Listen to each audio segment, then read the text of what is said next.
All right, everybody, we are live. Dynasty Mirror Search for Huru. And this morning it's afternoon in Kenya, in Mombasa, but I have the Grand Master, Rahh, on with us today. And we're going to discuss why is fear stopping brothers from leaving the USA? Rahh made that journey years ago, Rahh? 21 years ago. 21 years ago. Left LA, left Crenshaw, left the Shaw, and relocated to Mombasa. And, a lot of brothers like Rahh don't understand why brothers won't make that same journey or make that same trip or even visit. Okay, so, brothers are getting harassed at Starbucks, but that's a whole nother subject because now they're saying it's not race. Basically what happened now, Rahh, the brothers, they met, they had a secret meeting with some of the people in the C-suite at Starbucks, and they greased their palms. Now they're trying to say it wasn't a race issue. So that's what we're dealing with. Instances of that, situations like that, that's what we're dealing with here in America. So brothers like Rahh still don't understand why brothers in mass will not leave the US and consider relocating to Africa. Brother Rahh, good morning. How you doing? Good morning. Good morning. Yes. We're getting a bit of an echo, and we're getting some. I just stopped. It was my bad. We're good now. We're good now. Go ahead. Okay. So first, I wanted to give a shout out to my man Brian. You know him from the chat room. Oh, you met Texas. You met Brian. Yeah, we met Brian. He brought me the Kraft macaroni and cheese. That nasty. Now we're trying. Come on, Rahh. You in Africa? You got choma. You got all that good food, and you want some nasty Kraft macaroni and cheese? No, yeah, I agree. It's nasty, but it's for the memory. No, it's for the memories. Okay. So, yeah. So, you just show the things that you something like Kraft macaroni and cheese is you can't really get that here. So what we're doing now, we want to break down the ingredients and see if we might make a business out of that. We can reproduce it here. Okay. Because I gave it to my wife and. I gave it to my wife and kids, and my wife loved it. My kids were okay with it, so they're understanding how businesses work around here. If we package it and then distribute it to the different stores, we can do that ourselves. We don't need to have like regulations and stuff like that. Mm-hmm. And if the stores accept it and they find that people like it and buy it, then it can grow into a business. There's so many opportunities here in Africa. There's $1 million business just sitting around waiting. It's in hiding, and you just gotta find it. Yeah. So if this thing, because you see Africans in Kenya, they don't eat cheese because it's not really available. But they have some type of goat cheese. Goat cheese? No, I know goat cheese. No, that's another thing I haven't had in a long time. Yeah. I can't say that it's not available, but to the masses of Kenyans, those that are now becoming more modern and they're having, getting more economic, more up and economically, they start seeking out these things, And if they see like the West is doing it, then that's another thing. That's another way that push. They will just try it, because it's something that's done in the West. Now my lady is a Kenyan, and I came with my eating habits. I got to have my spaghetti, my chili, my mincemeat. You see, and I see how they gravitate towards it. Mm-hmm. Kenyans like tea, but every morning I drink my coffee. Fuzzy, like it's not clear at all. Usually it's but your camera looks I was trying to make it clear, and then it got worse. And I said, let me not touch it, else you won't see me at all. Okay. But, so I've tried, but I have to get another camera, obviously. But anyway, I was saying, so my Kenyans, they love tea because the British were colonized them. But now when I drink my coffee in the morning, my wife looks at it and says, "Oh, let me have coffee." You see, Mm-hmm. so there are markets there. We just have to, be able to find them and then, expand on them. And we, as Black Americans, there are many things that we have, or Americans in general, that we do that the African doesn't do, and then we can't really distribute it on the mass market if we're from in the United States. But if you're from here, if you're here now, you can find a way, because you don't have to have all those Mm-hmm. extra added costs. You can just do it locally. Because it means nothing for us to find out how they make the cheddar cheese powder in the macaroni and cheese, recreate it, package it, and then sell it. Cool. So what? Why are brothers so scared? And I guess, can we include sisters in this conversation as well, or is it strictly for the brothers? It's strictly everything I do is strictly for the brothers. I'm sorry, Okay. sisters. Okay. It's Okay. all That's our okay. Okay. Yeah, it's all our fault, and we need to work this thing out. But at the same time, for sisters, uh, they have to get past that rudeness. Many of our sisters have that rudeness. Many of the sisters think they can live without a man. This thing, that's nonsense. But this, when we talk, is I'm only basically talking about the men. Women fall in line in that. But this situation of where we're going to settle and our situation, it's our fault as men, as Black men, and we have to be able to straighten that out. Our women are going to be there wherever we go, so that's another topic in itself. Okay. Okay. So what? Let's break down a couple factors that keep brothers from leaving the U.S. I think number one is fear of the unknown.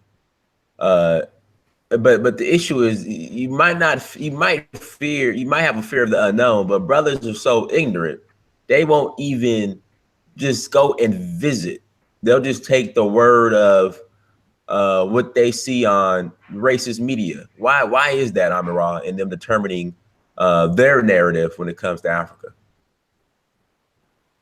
Okay, you have to have the terms. You got to have terms so that you can be able to explain this thing, especially in English. Okay. They're Negro. They're Negroes. Okay. Yeah? And majority of our people are Negroes. Okay. Let's just say the facts. And there's very few of us that are free men. Free men. Mm-hmm. Where we have free thinking men that think free, think out of the box, and are willing to explore the different things that the freedom, free thinking brings you. Negro is going to be somebody who is banking on the white man.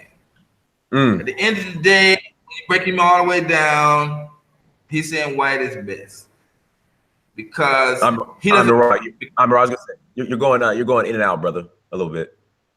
Okay, because I can't see. I seem like I'm okay. Hello? Can you see me? Can you hear me? Yeah, I hear you now. Go ahead. Okay, I'm saying that the Negro believes that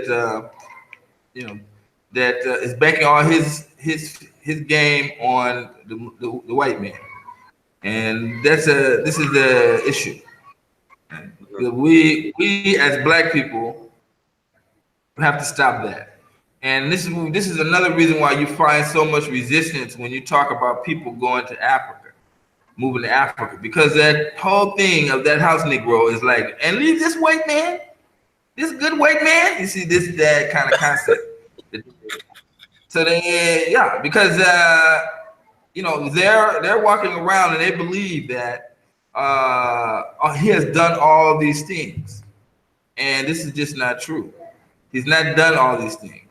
What he has done is has manipulated us into doing those things, not giving us the credit, and then taking the credit for it, and then raising our children to believe through media and TV shows and movies that he is the one who created the United States as it is today. He's the sole person that he's taking all that credit without giving us credit, and he didn't even pay us for the work we did. So Negroes, they don't know the history, and this is what they believe, and then this generates a fear that if you leave them, what would you do? You believe that you'd be worse off than you would be with him, and he knows this, and he perpetrates this fear continually through media and miseducation. Very, very, very true. What you said. But with all this technology we have smartphones, internet, access to pretty much the planet through our cell phone. All you have to do is look up or reach out to brothers who are on the continent and get the truth on what's going on in the continent. Why don't brothers even go as far as doing that? As long as you're a minority, you're going to have people that are above you, and many of the people that are above us are white people. They own our businesses. They own our future opportunities. And this is like some smart Negroes. They look at that. The future opportunities, I might need a white man, and if I write on Facebook that I'm thinking about Africa or someplace, he sees that, and then he'll reject me the same way I see him rejecting Black Lives Matters and all of Martin Luther King, Malcolm X. You see these kind of things. So he's reasoning like that, and that's why this is why they have that issue of not dealing with Africa in a true sense, and why they won't go in and investigate, because they're afraid that if they are caught somehow. Because so many of them believe that the white man is God and he can see all, like he's Santa Claus. He can see what you're doing if you've been naughty or good, and then they react accordingly. I mean, right? You might hate what I'm about to say, but brother, you might have to turn your camera off. Oh, I'm about to turn my camera off. I mean, we can't see you anyway, and it's just blurry and fuzzy, and I mean, it might be better off just showing your thumbnail. How's that? Yeah, perfect. That's perfect. Good. There you go. We can see your old kung fu pic. Your old kung fu pic. Yeah, that's perfect. That's perfect. I don't look like that anymore. Okay, so but I'm Rahh. Do we all black men coming to Africa mind up? Like, what are your thoughts on that? Okay, can you repeat that? Because you went out. Want all of these black men in Africa anyway? I mean, do you think if we bring them all over, they might come over? Okay, if you can hear me. I hear you. This issue of all black men coming, or because even one of my students in the U.S. was talking about that to me. I was kind of shocked because he was saying, "What about bringing all the gang members?" And I don't think we're gonna have this issue where you're gonna get all black people to come to Africa. Right. I think that the Africa trip is just like the transatlantic slave trade. It's like a filtering process. It lets you decide on who the strongest of the strong are going to be. They're going to be allowed to come, while they leave out those people that are weak and fearful.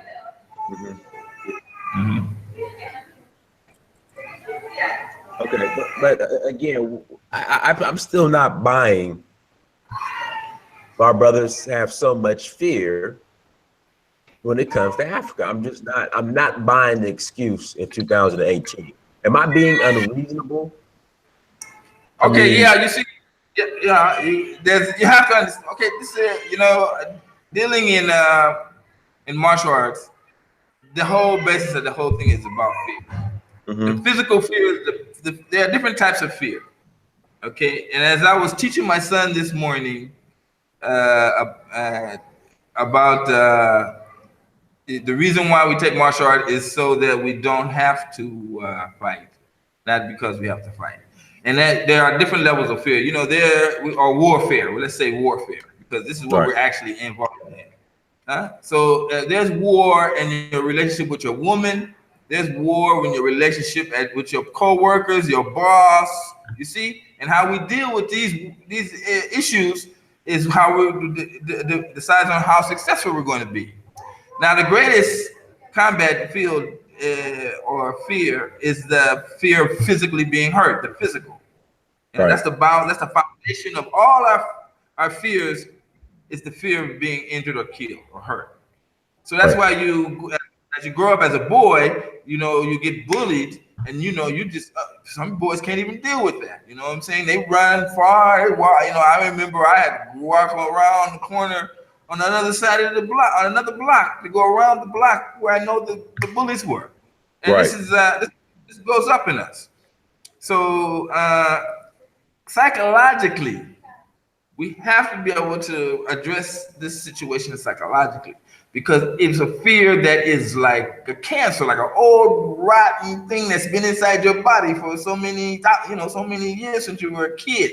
And that's what your brain feeds off of when it's trying to protect you from getting injured or being hurt or anything that would cause the body harm. The brain is the protector of the body.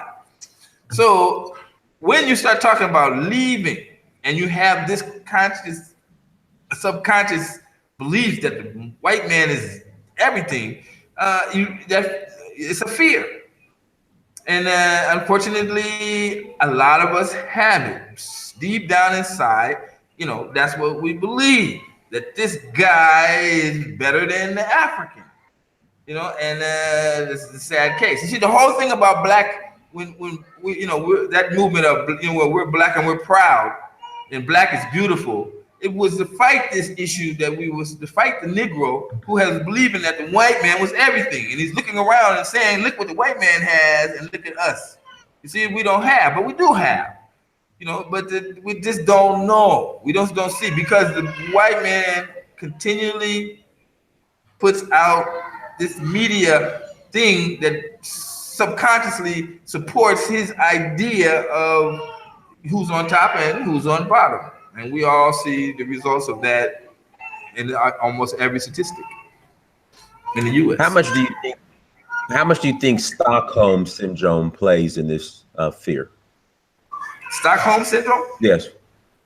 Okay, you gotta help me with that one. Our Stockholm syndrome is like, you say a man beats his wife, is very abusive to his wife, but his wife refuses to leave. That would be an example of Stockholm syndrome. Okay, yes, I know that. Hold on a second. Yeah, I can understand what you're saying about that. And that is the case. But you see, our case is not so much of a love, emotional. Ours is a continued miseducation. Hold on. Okay. Hello? You there, am I wrong? Uh-huh. Yeah, I'm there. Okay. Brother Abu Skahu Sav says some of us don't have contacts there. How do you make contacts in Africa if you don't have contacts? Okay, here goes another fear of you're going to go to Africa and you're going to be alone and you're going to not know anybody. And this is another misnomer. I said this in my book, that you should get Facebook friends that are from the African country that you have adopted. First, you adopt an African country, then you find people that are from that African country. Preferably, I say you start with Nigeria or Ghana or Kenya or even Tanzania, even though Tanzania is a Swahili-speaking country. But the other countries, you have a good, most of the people are very fluent in English, and makes our transition a lot better. You must get past the transition. But no one is going to leave you abandoned. I'm sure that brother probably drives around and drives under the freeway underpass and sees these homeless people and thinks like there's such a thing in Africa. There's not, like, we don't have homeless people like that here in Africa. Correct. You have, yeah, okay, when I say homeless, I mean they have nowhere to go. Now you can come through, you can be riding through Kenya, you're on tourists, and then you might find some brothers that are sleeping outside on the street. Number one, the weather can permit that in Africa because the weather is very good. Number two, a lot of these guys are casual workers that have to be up at 4 and 5 in the morning to deliver water. So it behooves them to sleep out as opposed to renting someplace and then having to pay that extra money for these odd jobs that they do. So that's only a small number of individuals. You have to go to them like I have and look at them and talk to them and say, why are you like this? And then you find that these people are the most hardworking people. And at night, nothing's going to wake them, so they sleep on the street. So to answer to the brother's question, you just need to get contacts before you come. Now, how do you go about?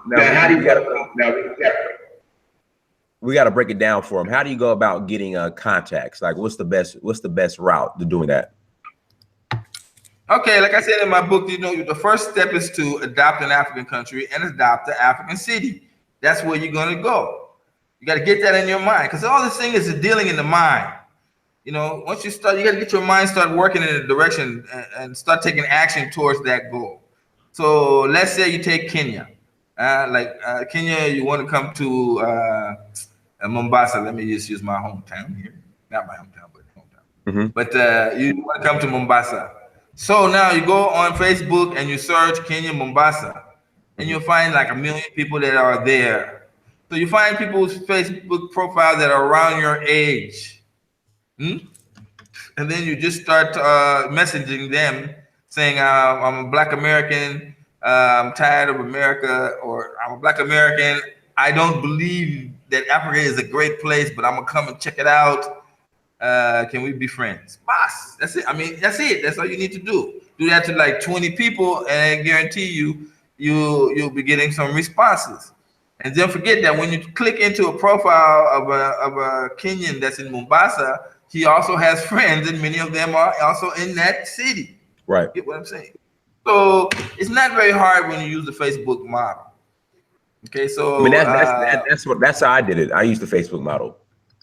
Yeah, so there's nothing wrong with that. There's nothing wrong with going on Facebook and saying, you gotta, I don't know anybody. Can you help me? The African is not unfriendly. He's the most friendliest person in the world, and right. And they really respect us as Black people, contrary to the popular belief.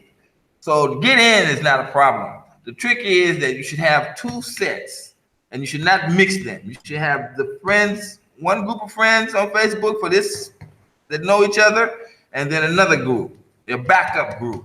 Get what I'm saying? So that you don't have to be stuck in a place where you're dealing with one group. You see, you can have one group decide I'm gonna meet my friend such and such. These friends should not know each other. So you develop these little group friends, but all in the same area, but different, different people. And then don't go looking at the Facebook models and be finding these African chicks and then asking them friends to be friends with these African ladies, because you're gonna get, if you're a young man in your 30s or even in your 40s, you're gonna be overwhelmed. They're gonna want to come get you and then take you on a different direction than what you need to do.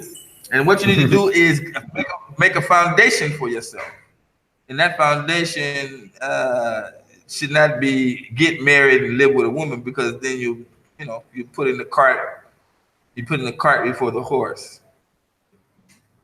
Yeah, I mean that's how I met a lot of my friends in Africa. It's just off of Facebook, and then the brother I stayed with in Ghana and Accra, I met him off of Facebook. He let me crash with him.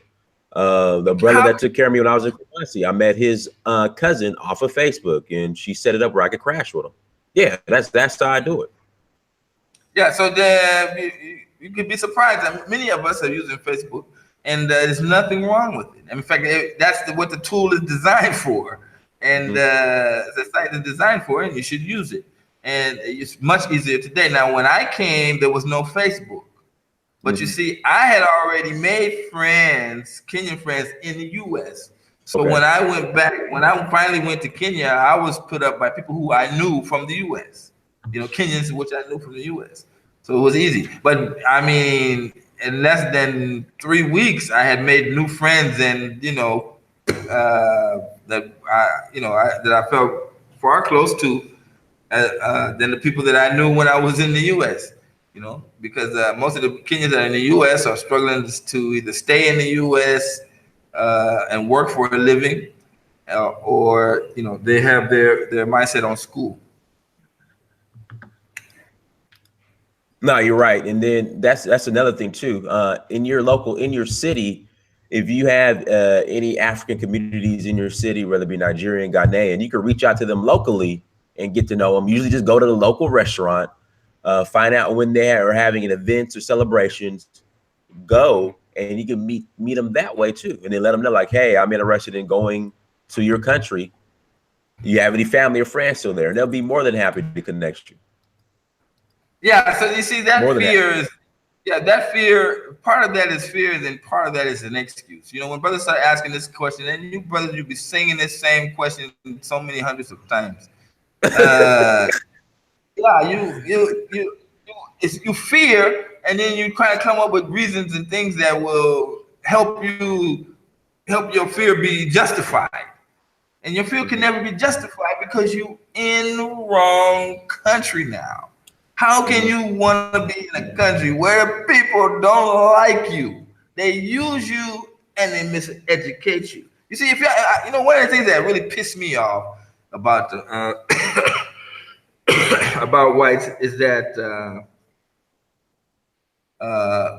when they distort our history, when they purposely take away the fact that the black man had invented the car, like Dick Gregory has pointed out to us, that we invented the stoplight, the automatic. Every time you get in your car and you hear the gears go, you should give honor to the black man that invented the automatic transmission.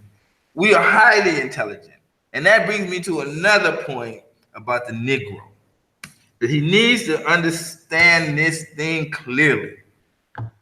Blacks in America are smarter than whites. I know we don't want to talk about it. I know you might say, "Oh, Mr. Rise is a racist." No.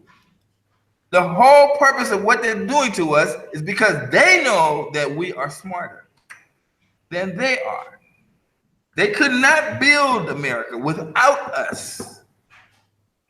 They just use fear to control us. And over the decades, they have sophisticated this fear.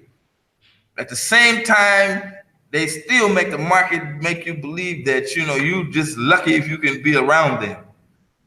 And this is not the case. You're not lucky. You're really unlucky because you're going to have a life full of servitude and uncertainty.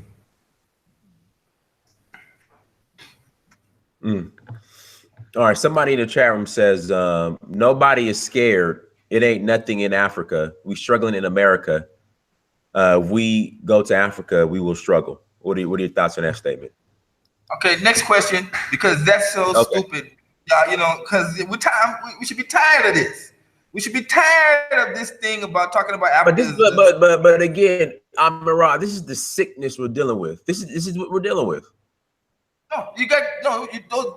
Those people are repeating the same nonsense. We've already rumored that's already been discredited about Africa. Africa for the last 7 years that they're talking about has had a GDP of 6% and above. The United States hasn't got past 3% in the last 10, 15 years. So that tells you Europe the same. If you want to talk about the economics of a country, yes, this is the case.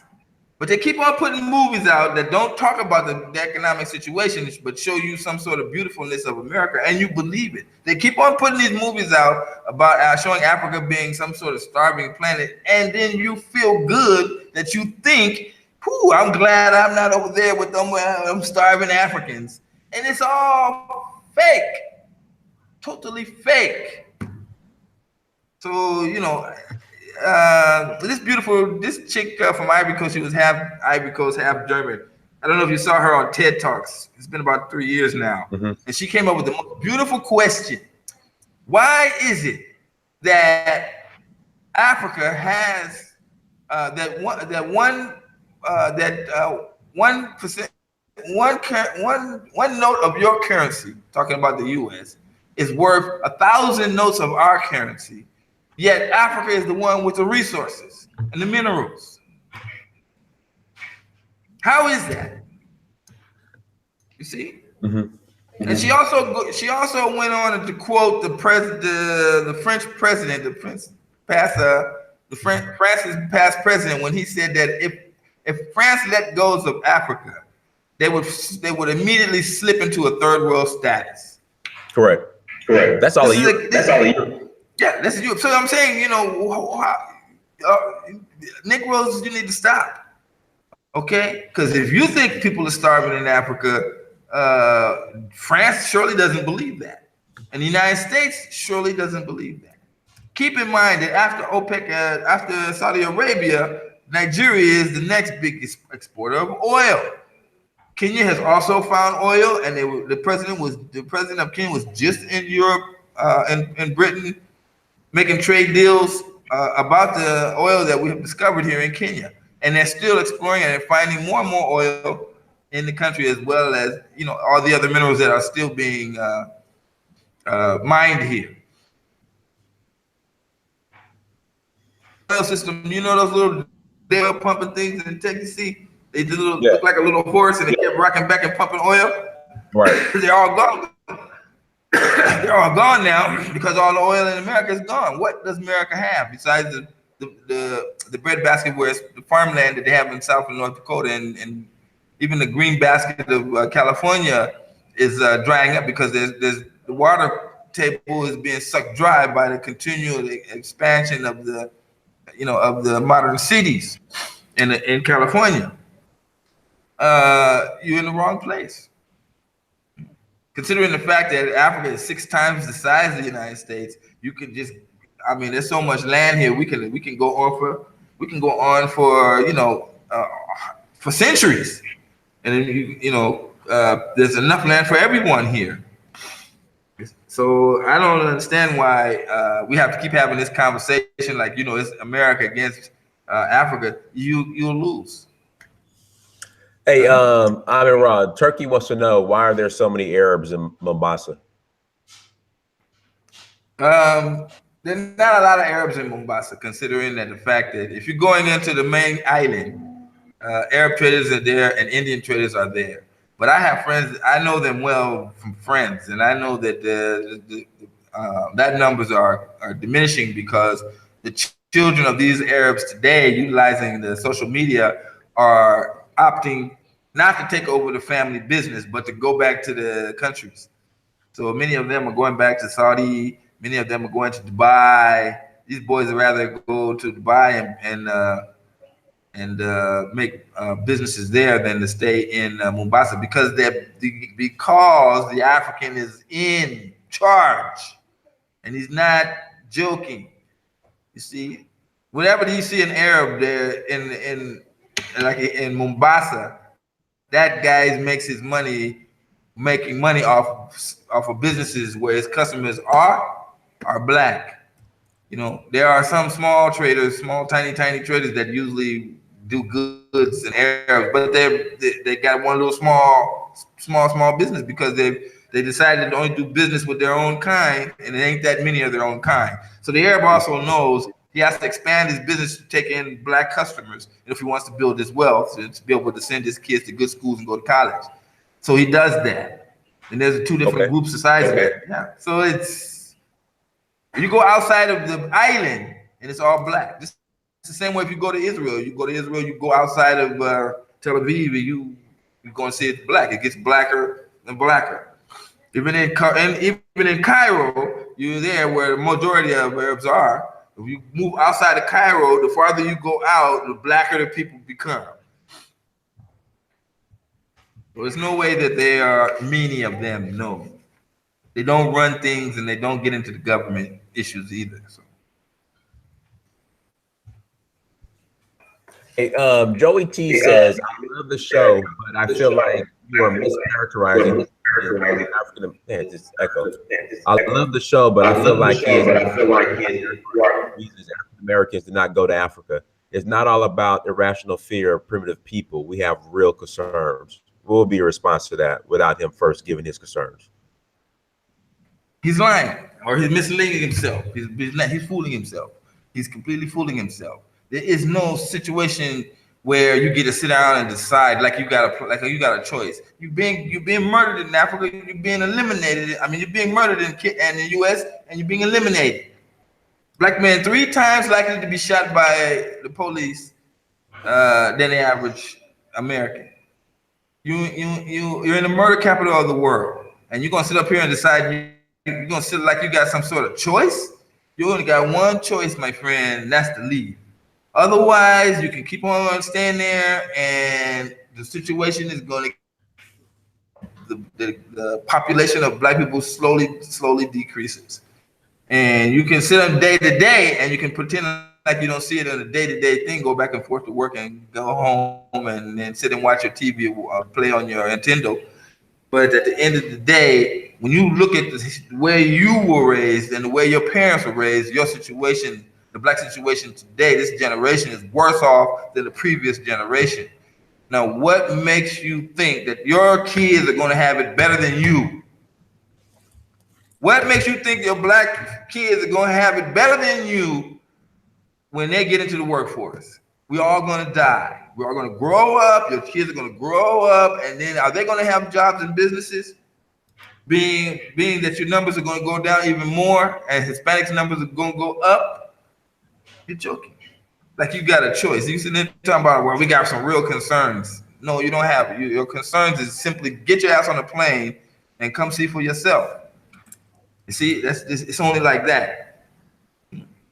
But some people still believe like they're in a better country, and you're not in a better country. I'm telling you, I've been in both. I come from the richest city, from the richest state, in the richest country of the world, and today you're not even the richest country.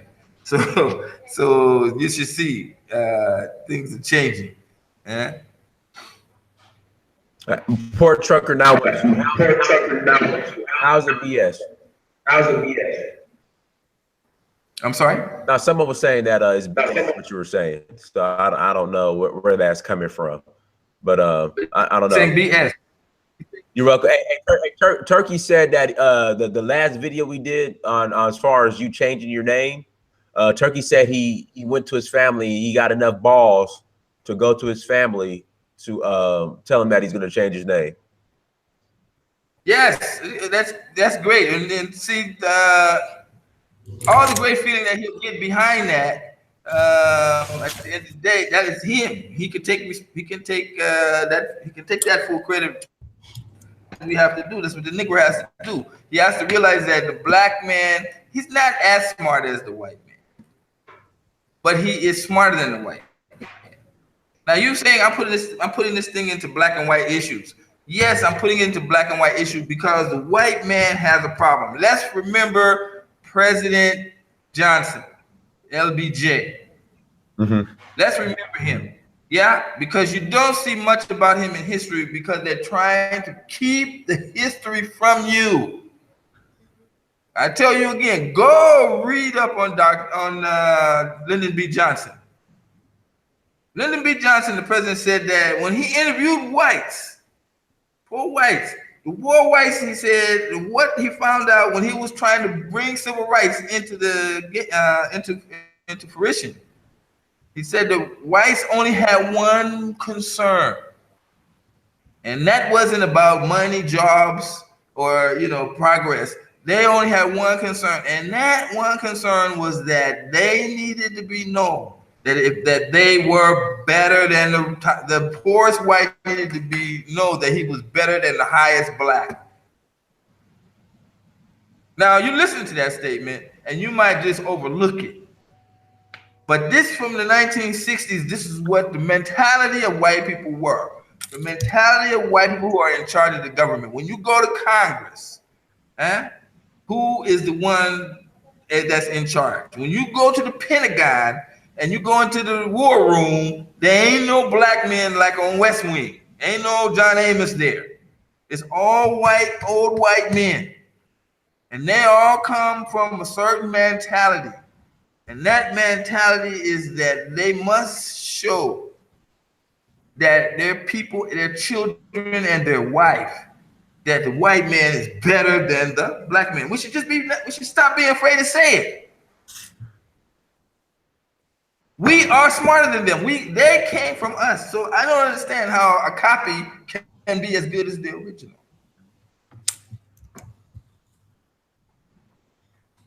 Ooh, see what we got here. Now Joey T says bragging about oil in Africa is pointless because Africa just gives its oil to Europe, or foreign companies control the oil. What would be your statement against that? Okay, here we go again. Yeah, right. So he's trying to imply that all African people are poor, that governments are trying to take advantage of them. And he doesn't see that what Julius Malinde is doing in Africa right now today, where he's telling the white people in South Africa, you will give up the land. Not even maybe. You will give up the land. And South Africa is going through great change right now. You don't know how the media is spinning it in the West. Western propaganda is spinning it. But right now, whites is in trouble because the African in South Africa, which was one of the only countries to have a low GDP, is saying we're going to take the land back. If the land is not being used by whites, they can't. You can't have 20, 30% of the population taking up 90% of the land. This is what they're saying. And so when they take over the land the same way they're doing it in Zimbabwe, when they take over the land, they're going, it's on. You see, Zimbabwe is contrary to popular westernized propaganda belief, is doing really well. People are having money, people are having land. Yeah, and people are having respect because part of the African's makeup is he has land. This is what the African believes. Now, this is what the black man, is being lied to and misguided. It's all about land. You see? So in the United States, you don't own land. In 2008, black lost 50% of their home ownership was lost. So right now, you guys living on borrowed time. I was gonna say, amenkrahh, our net worth and home ownership amongst Black Americans was higher in the 60s than it is now.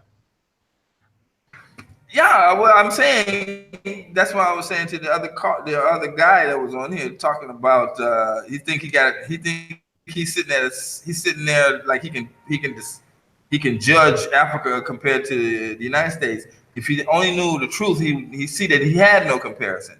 The black man has no land in the United States. You have no land in the United States. Okay, so you can't own land if you pay taxes.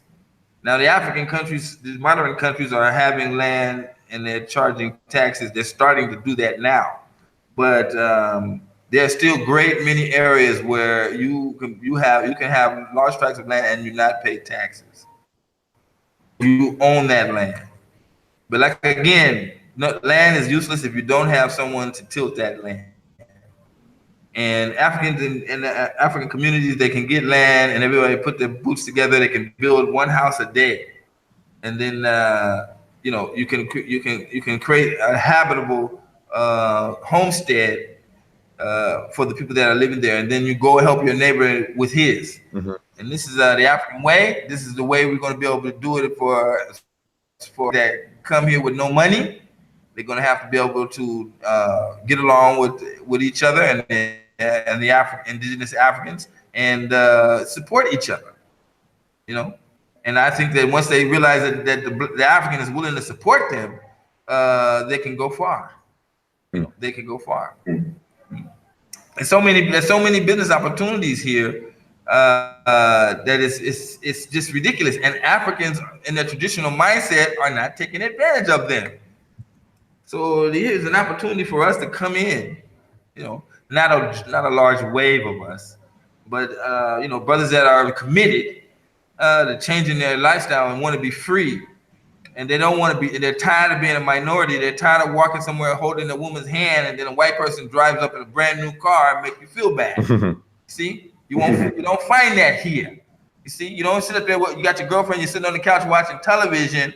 And then they put on a commercial about something that makes the white man look like he's the greatest person in the world. And your woman is watching that. You see?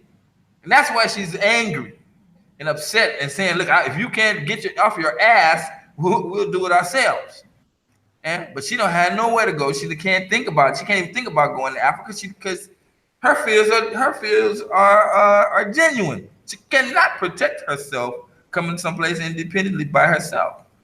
She has to depend on a man somewhere, somehow.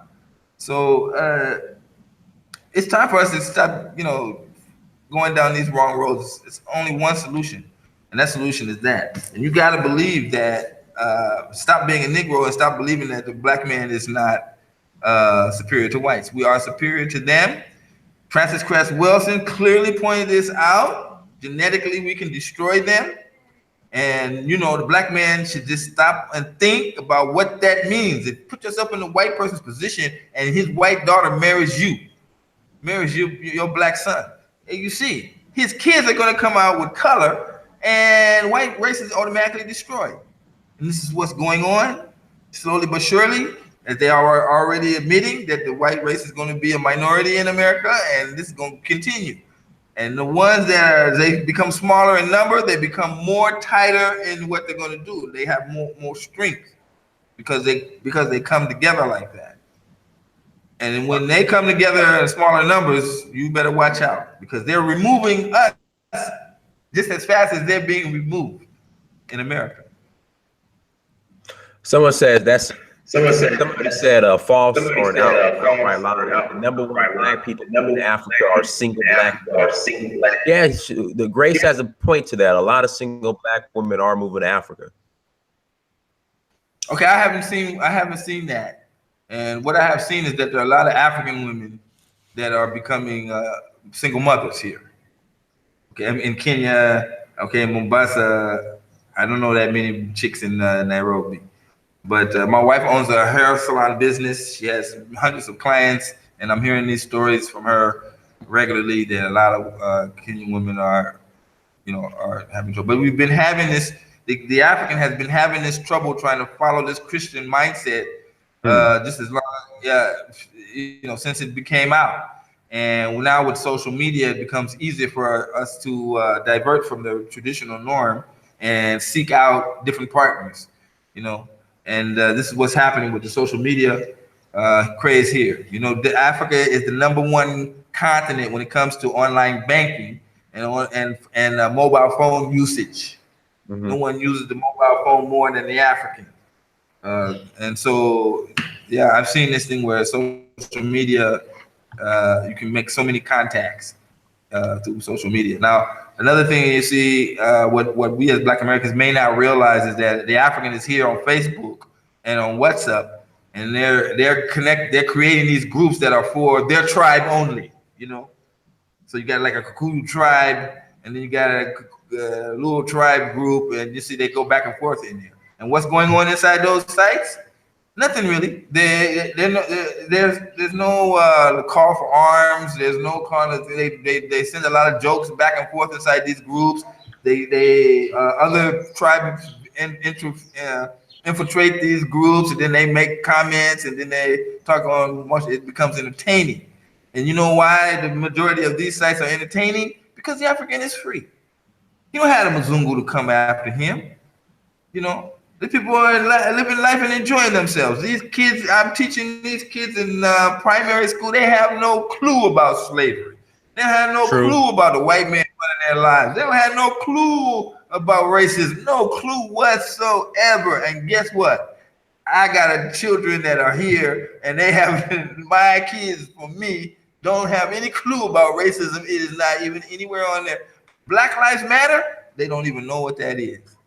Trayvon Martin, these things, O.J. Simpson, they could care less. You get what I'm saying? And that is the beauty. That is what you need to consider when you start talking about looking at Africa. That the next sperm that meets an egg and creates a child is born in a country where there is no racism, where white people are not in control. Now, some of you say whites are in control of everywhere. Excuse me, they're only 8% of the population. How do they get to be around everywhere? It's because of the media. It's because of the media, Nickelodeon, and all these shows that come on and show white people there. They put a few black people that look with looking stupid and acting like that guy is just as friendly with the whites, and he's just accepted as everybody. No, we all know the reality of the situation. Go to any public school in America that's got whites and blacks in it. Let the lunch bell ring. When the kids go out and play, just go look. Blacks play with blacks, whites move with whites, Mexicans move with Mexicans. It was not designed for us to be mixed up together like that. You see, this is a failed experiment in America, but at the same time, we're the ones that are catching the hell of it because the government is utilizing a policy of blacks have to be, subverted and oppressed economically. And that is what racism is about. Racism isn't about color or your skin. It's about economically keeping the people that you know are smarter than you beneath you. And they have the guns. At least somebody is asking in the chat room. Are you blaming single motherhood, single parent motherhood of single moms on Christianity?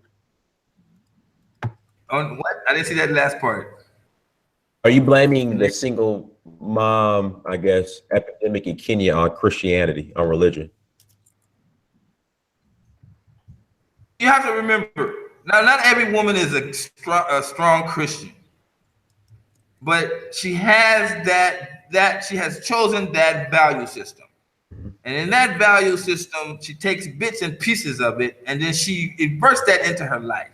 Now, let's take the Kenyan woman or the African woman that's a modern woman. She's at home in the daytime and she's watching a soap opera.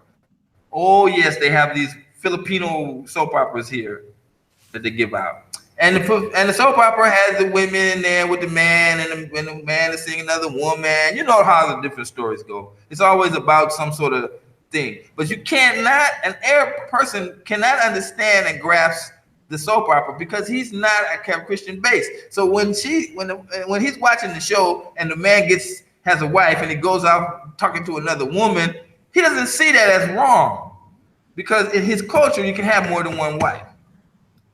I'm just making a rough example. I'm making a rough example so you can understand what I'm saying. But for the African woman, in order for her to enjoy that soap opera, there's some things she has to believe.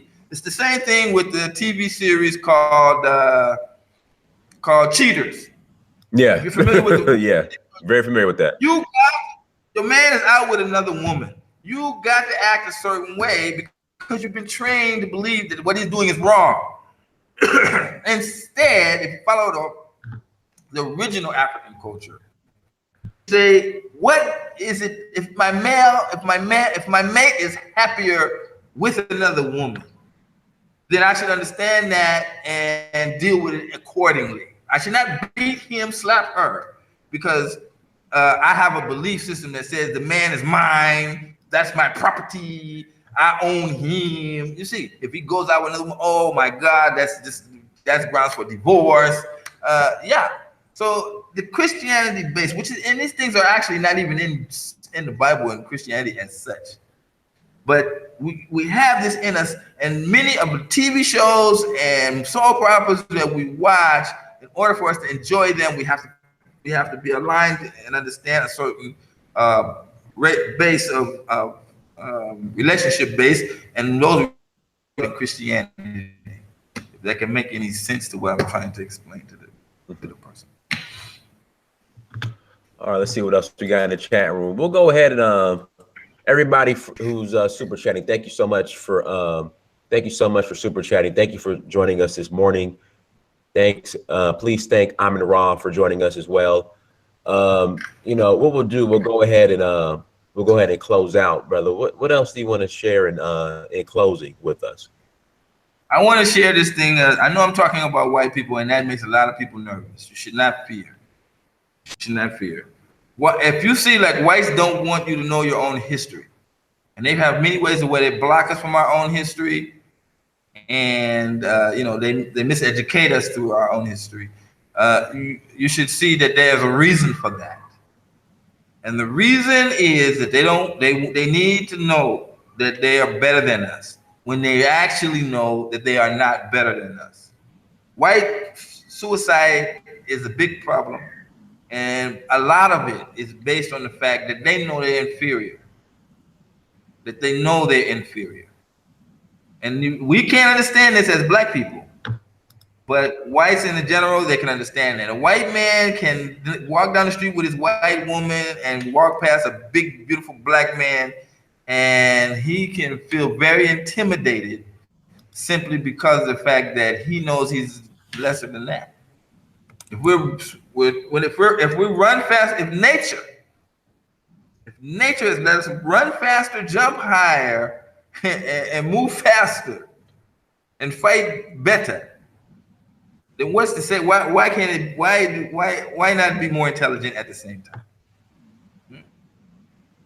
You know our history. You know that fact, and white people need to get this through their head. To stop following their own media nonsense, and treat black people with better respect.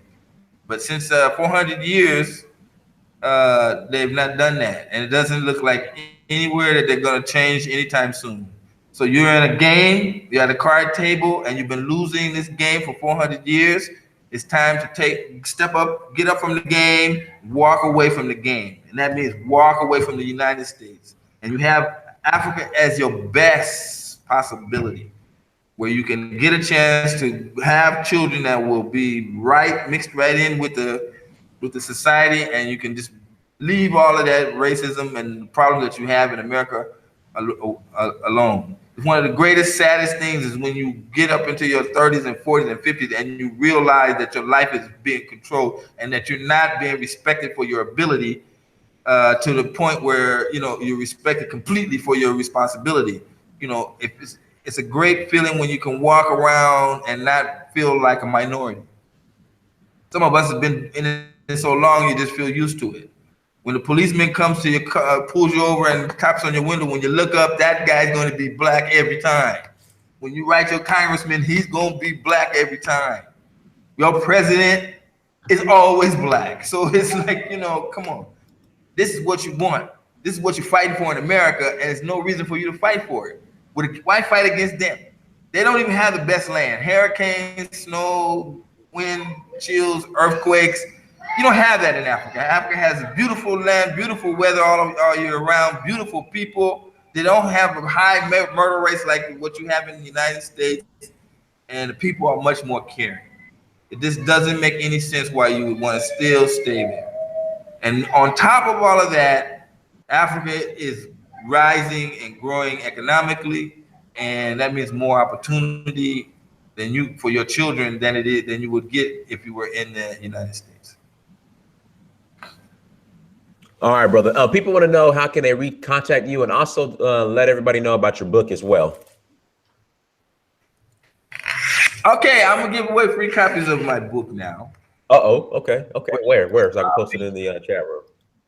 In a PDF format. No, what they have to do is they have to join on the Black Man's Guide to Move into Africa group site on Facebook. And I check each and every profile. So if you got fake profile, don't expect me to let you into the group. The group has few members, and I remove those people that every year that are inactive. So so the numbers of people that we have in there are the people that are serious. Black Man's Guide to Moving to Africa. Go to the group site, not the page. So not the page, but the group. Okay. Then just like the group, and then let me know about this show, and then I can send you a PDF copy of the book. The book was written in 2005. Black Man's Guide to Moving, Visiting, and Doing Business in Africa. That's the name of the book.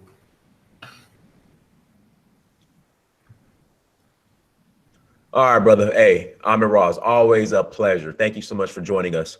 Everybody, thank you for coming on Search for Uhuru, Dynasty Samir. I'll be back on a couple more times today, hopefully. Please go to Search for Uhuru on Instagram, Snapchat, Twitter, and Facebook. Same thing with Africa Personified on those same platforms. Make sure you go to africapersonified.africa, go to searchforuhuru.com, go to dynastysamir.com, and go to amazon.com and search your name, Dynasty Samir. Till next time, me, brother Amenkrahh, Grandmaster Amenkrahh, we'll be back together soon, hopefully. Don't Hopefully. fear. Overcome your fear. There we go. Everything. Overcome your fear. Yeah. All right, everybody. Peace.